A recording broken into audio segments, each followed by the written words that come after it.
Support for IPR comes from Orchestra Iowa, featuring the full symphony performing back-to-back the music of Elton John and Billy Joel at 7:30 on Saturday, February 17th at the Paramount. Tickets at orchestraiowa.com. It's Talk of Iowa from IPR News. I'm Charity Nebbe. On January 4th, a 17-year-old Perry High School student brought weapons to school and opened fire in the cafeteria shared by Perry's middle and high schools. Sixth grader Amir Joliffe was killed. 7 others, including the Perry High School principal, Dan Marburger, 2 other staff members, and 4 teenage students were wounded, and the gunman took his own life.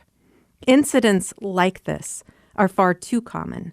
There were nearly 350 school shootings in 2023. In the wake of this tragedy, as wounds are treated and a dead child is mourned, students, teachers, staff members, and parents often find themselves wondering, will my school be next? Will my child be next? For those who experienced or witnessed this violence, how do they move forward? Later in the hour, I'll talk with clinical psychologist Holly Sanger, Mike Baranek of the Iowa State Education Association, and a member of an area education agency trauma response team. With me right now is Taylor Ford, Assistant Director of Clinical Services and Crisis Response at the Scanlon Center for School Mental Health at the University of Iowa. It opened in June of 2021. The center is the state's hub for school-based mental health research, training, professional learning, and clinical services. Taylor, welcome. Thank you. In the wake of violence or tragedy in a school, what kind of services can the Scanlon Center provide? Yeah, so we offer a number of services. Our probably most widely used service are individual telehealth services. So we are available to provide services free of charge at this time to all K-12 students and staff. So students ages 10 and up for individual, and then any school staff in Iowa. And we can do that via telehealth. Specifically in response to crisis, we also have post-crisis services, which is the team that I oversee. And under those services, we have a team of clinicians that are able to go out on site to schools after a crisis event, where we have counselors on site for people that want to engage in either individual or small group counseling. We create kind of what we're referring to as a wellness room. So a place that has different stations throughout the room where people can come, take a break from class, kind of just engage, see what we're all about. We have various therapeutic games and activities there as well. And then the last major service under our post-crisis service is a crisis team support group. So those that are responding in schools for crisis, school-based crisis teams, we offer support to them so that we can support those who are supporting others. Give me kind of an idea of what kind of crises you would respond to. I mean, obviously, a school shooting is a crisis that you would respond to. What are some of the other events that would bring your team to a school? Sure. So we loosely define crisis as any death or natural disaster. So suicide, homicide, school shootings, if there were to be another derecho, those kinds of things, any sudden crisis, we're able to be there after that initial crisis period. After something terrible has happened, people often are in shock. People often need help, but a lot of people don't know that they need help. So when you go to a school, how do you identify students or staff members that need your assistance? Sure. All of our services are voluntary, so individuals do identify themselves. One of the really cool things about our on-site wellness room is that we have other options other than counseling there. So we often bring donuts. We have, as I mentioned, therapeutic games, coloring stations, a lot of different mindfulness activities, so that if you're unsure about counseling or if you need help, there's a really welcoming space that you can come and just check it out. So we find often students are coming in the morning, maybe just to grab a donut, check us out, grab a sticker, and then later in the day they come back with a group of friends. And so we're really able to kind of reach those people that are unsure if they need help, but we are actually not the ones identifying them on an individual basis. Do you get referrals from teachers and staff members, students that they see and say, I think this child is struggling? Yes, definitely. And it looks a little different with our post-crisis services versus our individual telehealth. So for individual telehealth, we are getting referrals from school mental health providers, AEA staff, school administrators. So those do come directly from the school where they identify that need. And then we work with the parents and the family, to make sure they're on board and get consent and all of that. For post-crisis, there are times where there's suggestions from the school of who to meet with, but again, it's voluntary. So it is up to that individual student or staff member if they would like to engage in support. In the wake of a crisis, the feelings of people who are affected can change over time, and some of these needs may not become apparent for a while. How do you help with that? Yeah, so that's part of the reason our services are called post-crisis services. So in the state of Iowa, the crisis response, so like that first 1 to 3 day period right after the event happens, is typically responded to by crisis teams from the AEA, mobile crisis, community providers. It looks a little different in different parts of the state. After consulting with all of those who are responding right away to crises in schools, when we were designing our services, across the board, we were hearing about a gap after that. So after that kind of 1 to 3 day period, there's a lot of support, a lot of hands on deck. And then those people get pulled away either to the next crisis or to, some other responsibilities. So our services post-crisis, meaning we come in after that initial crisis stabilization period. And then the length of time that we're able to provide support varies and is very individualized to the school.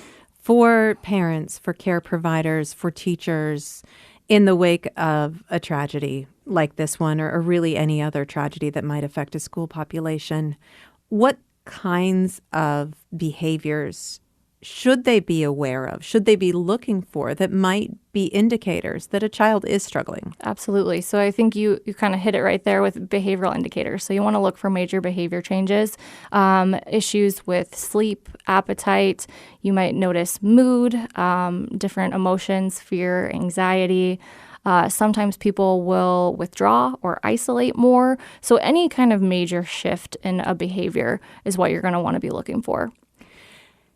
In the wake of a crisis like this, we often have conversations about how it could be prevented, and we're not going to solve that problem today.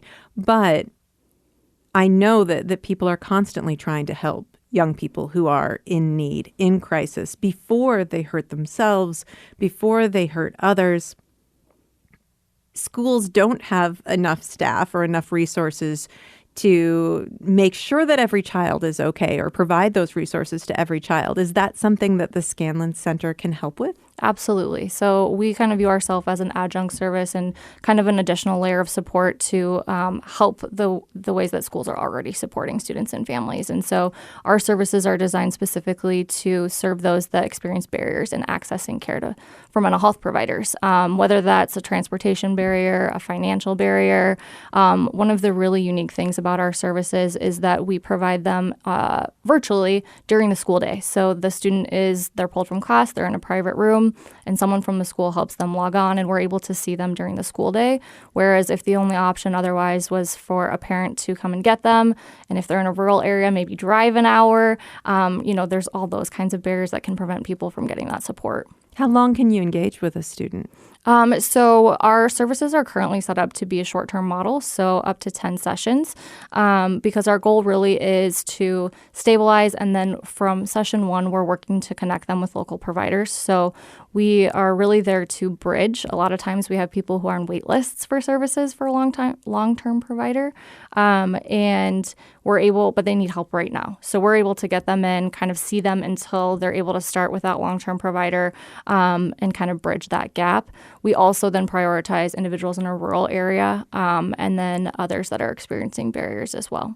Would a good analogy to those kind of services that you provide be like an employee assistance program that a lot of people can access through their work, where it's instant response, but it's not long-term? Absolutely. And just due to capacity, and since we serve the whole state, at this time we're not able to provide that long-term support, but there are ways that we can get people connected locally to people that are also able to provide that support. Okay, but that's still a problem because Yes. I have talked to so many parents whose kids are in trouble, whose kids have threatened to hurt themselves, who try to get care and wind up on waiting lists for months and months and months, or they have to send their child across the state to a psychiatric ward where there's the one bed that's available in the state. I mean, we really have a crisis of care in this state. How do you connect people when there's no one to connect them to? It's really challenging. So as a social worker, our role is to connect people to resources and support.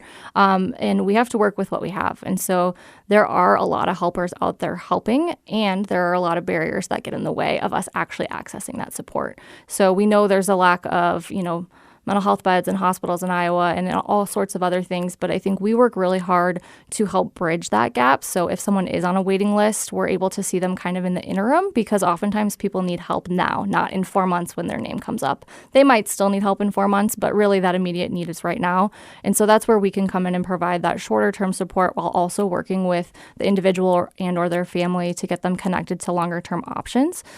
So we have a lot of different ways that we're able to look for resources in the community and kind of find openings that are available locally. You mentioned earlier helping the helpers. And I mean, this work can be so heartbreaking and so difficult because you're really witnessing some hard things. It's hard for teachers as well. Plus, teachers and other staff members are dealing with their own anxiety. After the shooting in Perry, I'm sure there are a lot of teachers and staff members who had a hard time going back to their school the next day because they thought, it could be us next. What would you like teachers and other caregivers, other professionals to know about their needs? I think, I hope they know that we're here for them too. We're not here just to serve students, though we do that. We also are here to support any educator, anyone employed by the school, and services are free of charge. You can just self-refer, so reach out to us by email, and we're happy to get working with you. I think with our crisis team support specifically, that's a service that's really important to me because we know that those people are already holding so much in the midst of a tragedy where they're sometimes or often emotionally connected themselves. And so being able to support them so that they can continue to support everyone else in their school community is really important. Taylor, thank you so much. Yes, thank you. Taylor Ford, Assistant Director of Clinical Services and Crisis Response at the Scanlon Center for School Mental Health at the University of Iowa. Again, it opened in June of 2021, and the center is the state's hub for school-based mental health research, training, professional learning, and clinical services. I also want to mention 988, the Suicide and Crisis Lifeline you can call or text if you need help or if a loved one needs assistance. We'll continue this conversation in a moment. This is Talk of Iowa from IPR News. Support for IPR comes from Orchestra Iowa, featuring the full symphony performing back-to-back the music of Elton John and Billy Joel at 7:30 on Saturday, February 17th at the Paramount. Tickets at orchestraiowa.com. Support for IPR comes from the Healing Room at Upstream Functional Medicine, offering medical spa services that support the body's natural ability to detoxify from environmental challenges. Learn more about the Healing Room at upstreamfm.com. It's Talk of Iowa from IPR News. I'm Charity Nebbe. Many Iowans are still reeling after the school shooting in Perry, dealing with fear, sadness, anger, feelings of hopelessness, helplessness, anxiety, and more. In a few minutes, I'll talk with clinical psychologist Holly Sanger about dealing with those emotions and helping others who may be struggling. And Mike Baranek of the Iowa State Education Association will be here to talk about support for educators. With me now is Jane King. She is a school psychologist and co-lead for crisis prevention and response with Green Hills Area Education Agency. And Jane, welcome to the show. Thanks so much for having me, Charity. I'm happy to be here. And with an area education agency, Perry is not in the Green Hills area, but an AEA is on site, has been on site, helping with this response. How does an AEA respond to a crisis? Sure. So an AEA really responds based on a district's need. So we always are looking to kind of work collaboratively with the district. We are kind of taking their lead on what they might have in place and then where they might need help given the crisis event that has occurred. So we always want to make sure that we're partnering with a school district in a collaborative way, so that we can just make sure that comprehensive supports are in place for students, staff, and families following a crisis event. So when there is a crisis event, you're often in a school working with the students. Tell me what you can bring to this situation. Really, one of the big strengths that AEA staff can provide is that we are embedded within school districts on a daily basis. So we're very familiar with how each district works that we serve, what the strengths and maybe areas of need are in any given district. And we're also familiar with students. And what we know following a crisis event is that a very important thing is getting kids back to some level of familiarity, some level of kind of I know what to expect or level of predictability. And to the extent that we can be familiar faces or at least have an awareness of how a district typically operates, that's going to work to our advantage when we're supporting students and staff following an event like this. How long can the AEA be embedded with a district after an event like this? Really, there isn't any cutoff. It is dependent upon need. Things have changed quite a bit over the years. It used to be that when we responded, we would maybe be there for a couple of days, maybe 3 days, and then our supports would fade out. Now we know that the best way to provide crisis response is in response to demonstrated need, and sometimes those needs don't show up for students until a bit, longer of a time period. So it isn't unusual for us to respond initially and then maybe return to a district to carry out specific interventions when needed. Certainly, after a very highly traumatic incident that has happened in a school setting, that support would be ongoing for as long as it would be needed. We do have a process of determining when we need to refer out to community-based supports, and so certainly we're always considering, whether higher level community-based supports are needed for students or staff as well. You've been working with the AEA for 20 years, so you have helped in a lot of crisis situations, a lot of different kinds of crises. How have you seen things change over the last 20 years? Yeah, that's a great question. They definitely have changed. I would say probably the two biggest things that I have kind of observed are number one, just the impact of social media and how quickly information can travel, how quickly correct information, and also maybe information that isn't verified. And so our teams are kind of facing that as a challenge when it comes to um, delivering news in a respectful and appropriate manner, as opposed to a student maybe just looking at a phone and seeing that something has happened. Um, we also have noticed that there's increased collaboration with our community partners in many school districts. Maybe not all districts, but many of our districts have gotten to the point in their planning and their kind of addressing all aspects of school safety, where they're working directly with their local law enforcement to plan for all different types of crisis events that could occur in a school setting. And that increased collaboration really has become invaluable as we think about, a moment occurring where it maybe is a school district's worst fears or just any type of crisis event has occurred, to have those relationships built with our community partners in local law enforcement is just highly valuable. We know, of course, that a crisis event can be destabilizing for a lot of individuals and for a district, and often one crisis can lead to another crisis. And we all want to stop this. So I know that prevention has been a focus of your work. What can you and other school psychologists and AEAs do to help prevent crisis? One thing, there's multiple things. I would say it's not just one thing that's going to be, the magic fix for anything school safety related. But one thing that AEAs across the state are providing for districts is formal training on all aspects of school safety, really, when it comes to prevention programs, when we think about how do we respond if something unexpected happens, and then how do we support our school communities following an event.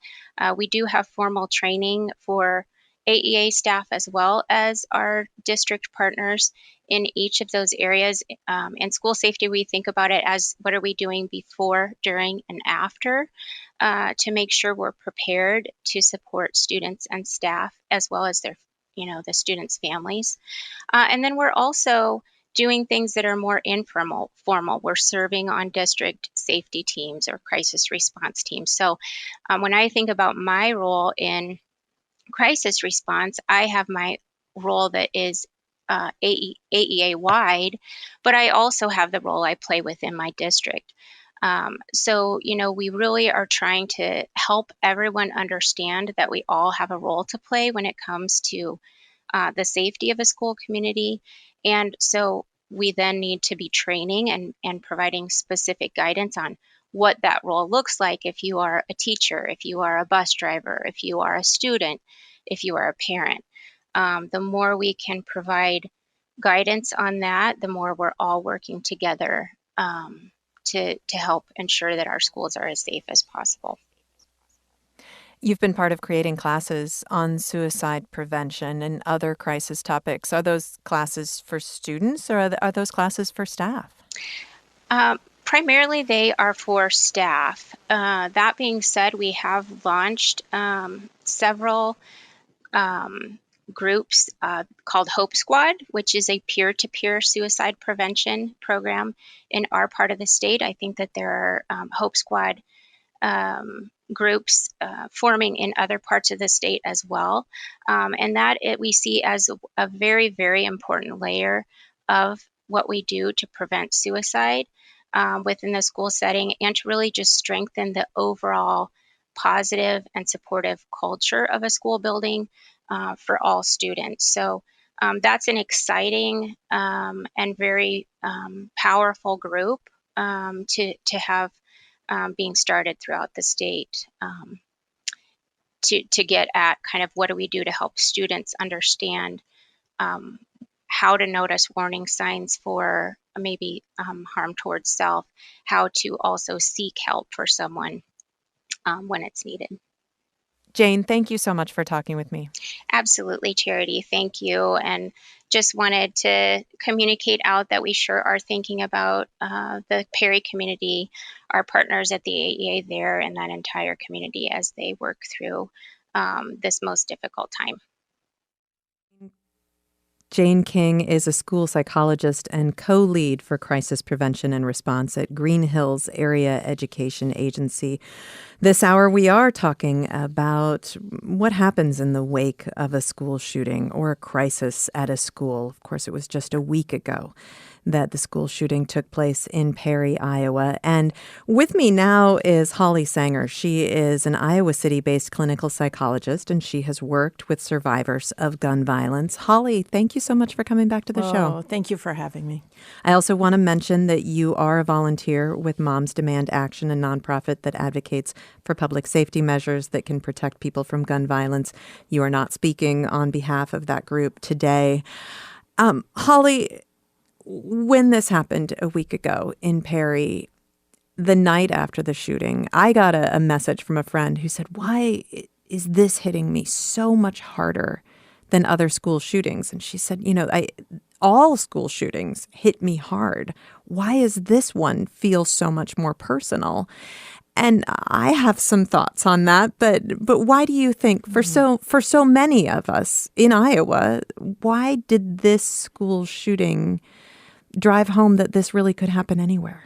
Yeah, I think, we tend to protect ourselves by thinking it can't happen here. that happens in big cities, that happens in giant schools, that happens not in Iowa. And then to have it happen in Iowa, it shatters the illusion that we are safe. And that really hits hard because if it can happen in a small town, it can happen anywhere. And we know that to be true. And so I think it's easier to put distance between us and the event when it's far away. Yeah. It's harder when we have, for example, walked through that school or driven through that town.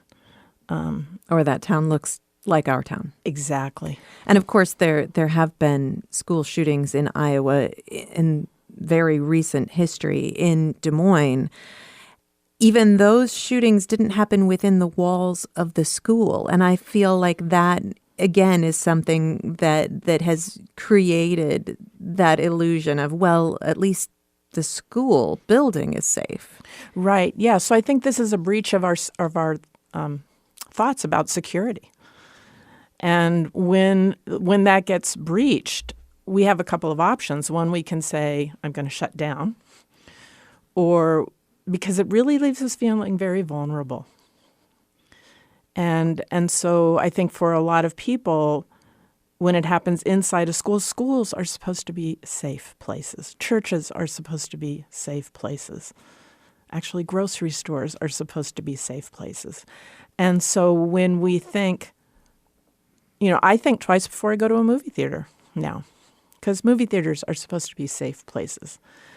And, 59% of adults in this country have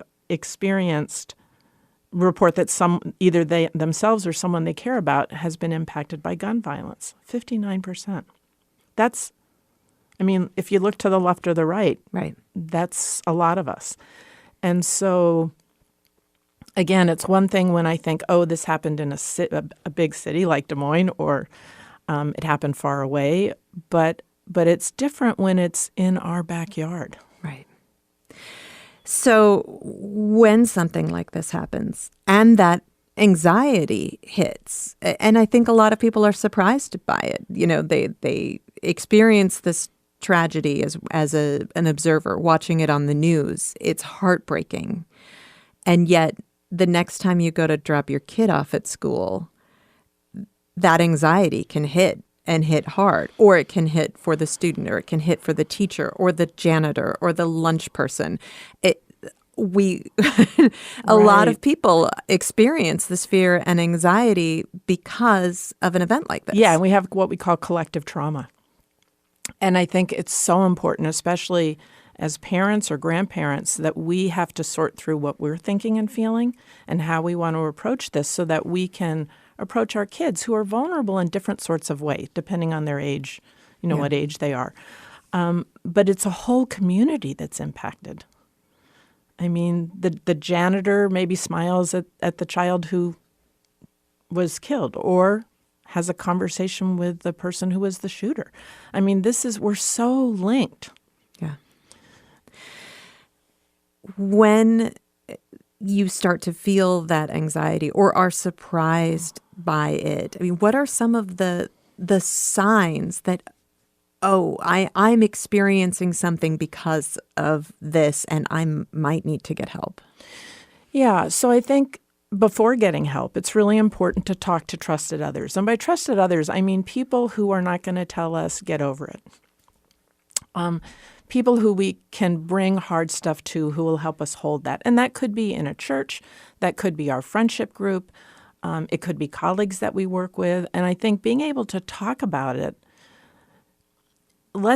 reminds us that we're not alone. Because part of the reason that we can get so anxious is that we feel like, I've got to fix this. And how am I going to fix this? And none of us individually can fix this, but we can rely on other people to process how we're feeling. And, it's so important to process how we're feeling, because that's how we get to, is this a normal reaction? So I would expect, people might be angry, they might be crying, they might be anxious, they might feel hopeless or helpless. that's a normative response to an abnormal event.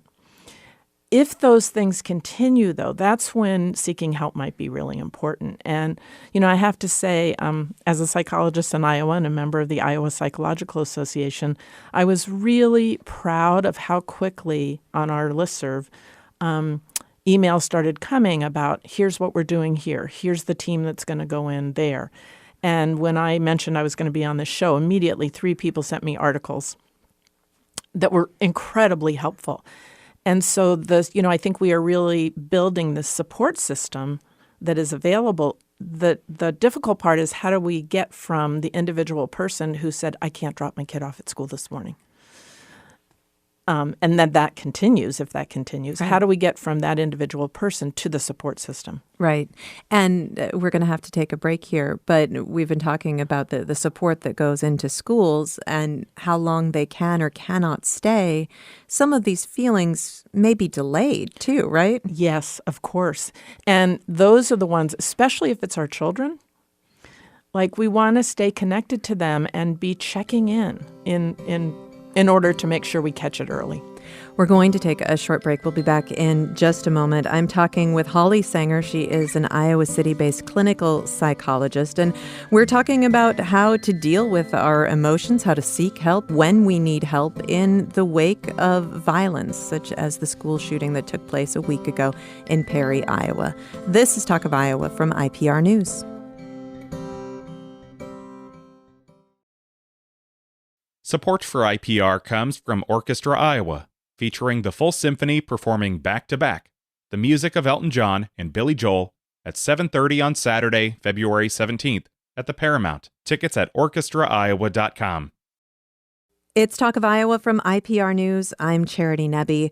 Many Iowans are still reeling after the school shooting in Perry just a week ago, and there are so many emotions. Of course, people in Perry are dealing with so much loss, and that loss sense of safety as well. That's a feeling a lot of people all over Iowa, all over the country have. There are also feelings of fear, sadness, anger, hopelessness, helplessness, anxiety, and more. With me right now is Holly Sanger. She is a clinical psychologist based in Iowa City, and we're talking about dealing with those feelings. But I also want to bring someone else into the conversation, and you're welcome to join as well with your questions. You've probably been having conversations about this in your home. Give us a call at 866-780-9100 or send email to talkofiowa@iowapublicradio.org. With us also now is Mike Bernick. He is the president of the Iowa State Education Association. Mike, welcome. Thank you, Charity. Thank you for bringing to light this important conversation. And Mike, we've been talking about how people experience this sadness, fear, anger, anxiety in the wake of a tragedy like this one. Educators everywhere have been trained how to deal with events like this. They have had to live with the reality that this could happen at their school. And I'm sure having this happen in Perry, Iowa, made a lot of educators think, oh, this really could happen in my school. Mike, what are you thinking about all of these educators right now who were teaching on that day and had to go to school the next day? Well, this situation that occurred in Perry was very traumatic for not only those folks that are working in Perry, but in our public schools all across Iowa. This is a reality that our educators have had to face for a number of years. And I can tell you that those folks who were working in other schools were continuing to do their jobs, but they were concerned for the safety of their children in their classrooms, or the ones that they're working with, and the children that they have at home.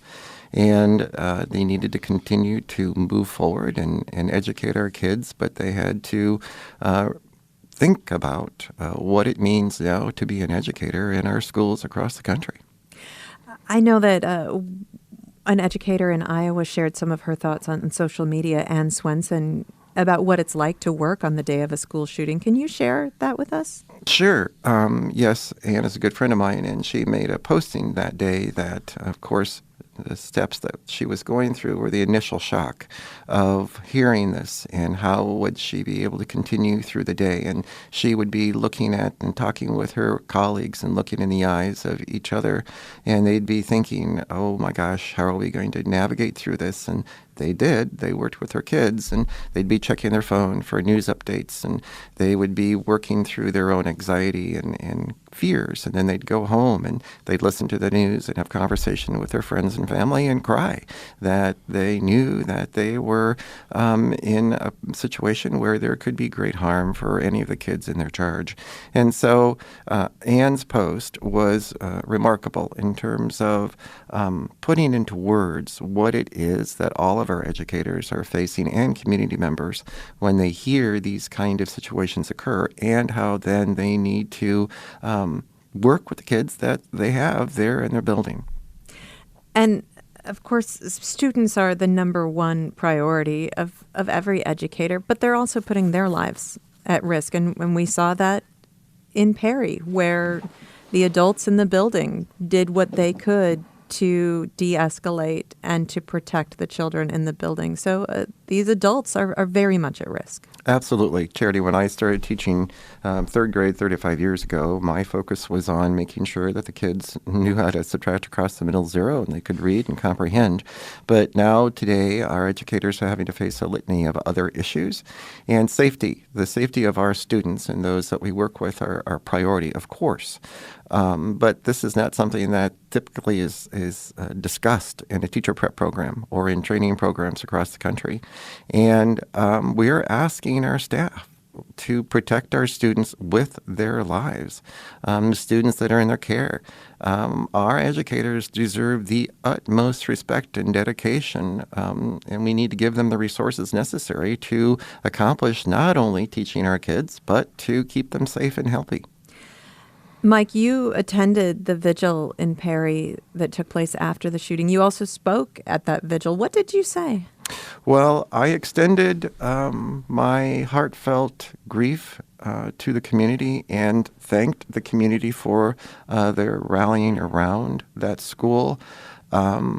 The ISCA is part of the National Education Association, and I had folks from across the country reach out to me that day, wishing us well as we navigate this, and we're offering their services. In fact, Becky Pringle, the president of the NEA, contacted me, and I wanted to share with the community of Perry that they're not alone, and that there are people all across this country who are trying to answer the questions, that are trying to find the answers to those questions, and that are here to help us.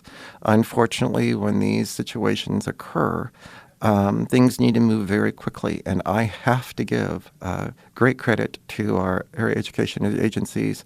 They were there immediately. I believe it was Heartland who went in and started to establish services.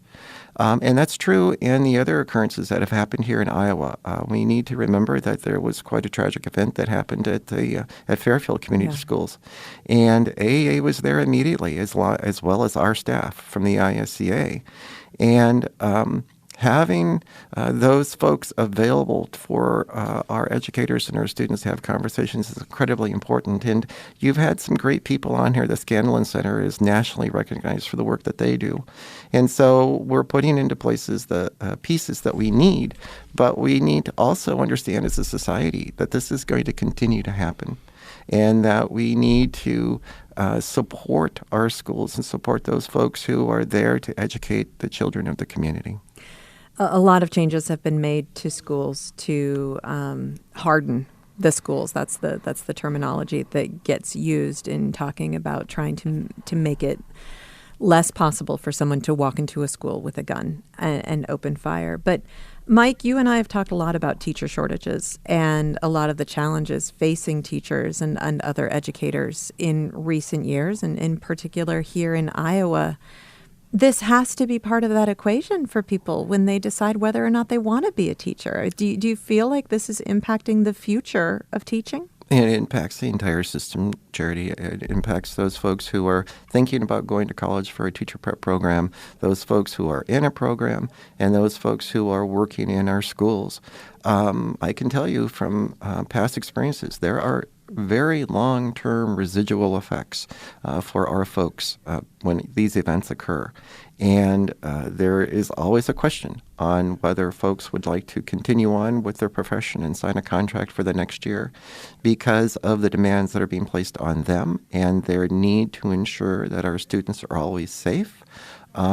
And they need to do that protection sometimes with their own lives. And so, yes, these situations cause great concern for everyone within the system, and it is just one more layer to the continued shortage that we're seeing here in Iowa and across the country. Mike, thank you so much for talking with me. Absolutely, Charity. Thank you for, as I said, thank you for bringing this to light. Mike Baranek is the president of the Iowa State Education Association. Holly Sanger is still with us. She is an Iowa City-based clinical psychologist. And Holly, a few minutes ago, we were talking about the fact that there's the way that you feel immediately when something like this happens, but the effects last longer than a few days, longer than a few weeks, and may even begin to show themselves later. You've worked with people who are survivors of gun violence. Can you tell me a little bit about that process and what to watch for longer term? Sure. Yeah. So, and I'm thinking of the shooting that happened at the Coral Ridge Mall, 2015, I think. But you know, and I think across Iowa and across the United States, like even though my practice has wait lists, we, I think, really try to prioritize. If somebody calls in and says, my family was at the Coral Ridge Mall or my kid was at this school, that we try to get them in as quickly as possible. And what I've found is that for most people who don't have a trauma history, a lot of the work is just about helping them make sense of what happened and to restore a sense of equilibrium and to clarify any misconceptions that might happen. For example, I can remember a mom saying to me, I should have gone after the person who had the weapon. This is somebody who threw herself over her child, right? Right. And so and that can be a really common after effect that we see as people have survivor guilt. And right, so, we blame ourselves. Yes, like I should have done more. I should have somehow known something that was impossible for me to know. And so I think really helping clarify what's a reasonable expectation for how well we can do, because none of us really know how we're going to react in a crisis. I mean, and unless we have a lot of training of what to do in a crisis, and we sort of automatically default to that. And so I think it's really important to normalize for people what you're feeling is what you're feeling, and it's okay. Let's make sense of it. Let's sort of figure out what's next. How do we restore security? And a lot of that's going to be about basic self-care, establishing a routine or reestablishing a routine, making sure that there's time to check in with other people about how are you doing. And then there's a wealth of other things. Get good sleep, eat well-balanced meals, if it's going for a walk, if it's praying, if it is doing I do a breathing practice every day that I think has really, over the last 15 years, changed my life dramatically and really helpful. And it helps me stay centered. I can come back to center more quickly when we have those sort of habits built in. Right. And really, that's the task. How do we come back to normal with this information that this could happen anywhere, anytime? There is a stigma to feeling fear, to being afraid to do something that you normally do. We need to destigmatize that as well, right? Yes. I mean, it's interesting because when I even admitted on air, I'm a little hesitant to go to movie theaters right now, or since over the last couple of years. And I thought, ooh, now, like there's stigma attached to that. Right, but people are afraid to go to music festivals and people are afraid to go to school. And so much of this is about validating the experience rather than, and it's what I call, can we listen to understand the other's experience versus listening to respond with what we think is the right thing to do. And we're unfortunately really good at the second one, which is before somebody's even finished their sentence, we have a response. If we're listening to understand, we have more information about what's going on for that person and how they're experiencing what's happened. And then, we want to validate that. Especially, it is okay to be scared. I think not only is there a stigma to feeling these feelings, but as you know, in your line of work, we're not all good at expressing our feelings. And particularly children do struggle with that. It's hard to name a feeling when you haven't had that experience before. And particularly if you're trying to help a child deal with something like this, how do you help them name their feelings? Yeah, well, one is really check in with them with open-ended questions, not, are you okay? Because they're going to say, yeah. And so open-ended questions. And then also sometimes it can be helpful to say, Mommy was scared when I heard this. I wonder if you were scared. Because then we're normalizing that it's okay to be scared. Or Mommy feels a little anxious about this. Now, again, this has got to be age appropriate, which is a whole nother challenge. Yeah. But helping them find a way, where there's even maybe a family meeting where everybody comes together and says, how are we all doing? And then finding pathways so that keeping your eye open so that if you do see some behaviors, like if a kid quits sleeping, if a kid is doing school refusal, if somebody starts wetting the bed who hasn't wet the bed in a long time, if they seem anxious, if they seem hyper aroused about things, then that's when you probably want to seek some help. And it doesn't have to be 20 years of therapy. I mean, what I found with the folks that came in following the Coral Ridge shooting was that most of them only came in 4 or 5 times because it was just, again, about how do we validate their experience and help them move forward, because we all have to move forward still holding the trauma and the tragedy, but also understanding that we're resilient people. And I'm not in any way suggesting that people who are intimately involved with a trauma like this feel that immediately. Of course not. Right. We are going to run out of time here shortly, but I have 2 important questions that I want to ask you. And one is, you talked about making sense out of this. It's hard. It's impossible to make sense out of this. How do you recommend that people work through that feeling of helplessness? What can you do as you move forward? And just briefly. Yeah, so for me, the primary way has been action. In Moms Demand Action, we have a phrase every time there's an event, grieve today and then get back to work, keep going, honor through action. And I think that doesn't have to be working for gun violence prevention. That could be volunteering at a food bank. It could, for children, it could be anything that's age appropriate. I saw a story yesterday that I think it was some group of kids got teddy bears for everybody, which, I can hear that and think, okay, but it's doing something. It gave them a meaningful thing to do. Yes, and that's about community, and that's about we're all in this together. All right, and final question. Where do people find the resources that they need to deal with these issues? Obviously, calling a therapist, asking for help is great, talking to your school therapist or your school psychologist, but where else can we turn? Yeah, so the National Association of School Psychologists has a infographic in 10 languages. It is called Talking to Children About Violence, and it's wonderful. It's really, really good, and I love the fact that it was in 10 languages. So there's things like that. There's also a terrific book, and this is for kids 4 to 8. It's called A Terrible Thing Happened. The author is Margaret Holmes. Go to the American Psychological Association website. Contact your local state psychological association. Reach out, for example, to the Survivor Network of Everytown, which is it is an incredibly powerful and wonderful way for people who have experienced trauma to be able to heal with others who understand what's happened. Holly Sanger, thank you so much for being here today and for talking us through this. Oh, thank you so much. And of course, our thoughts are with the people of Perry and survivors of gun violence everywhere. Holly Sanger is an Iowa City-based clinical psychologist. This is Talk of Iowa from IPR News. I'm Charity Nebbe.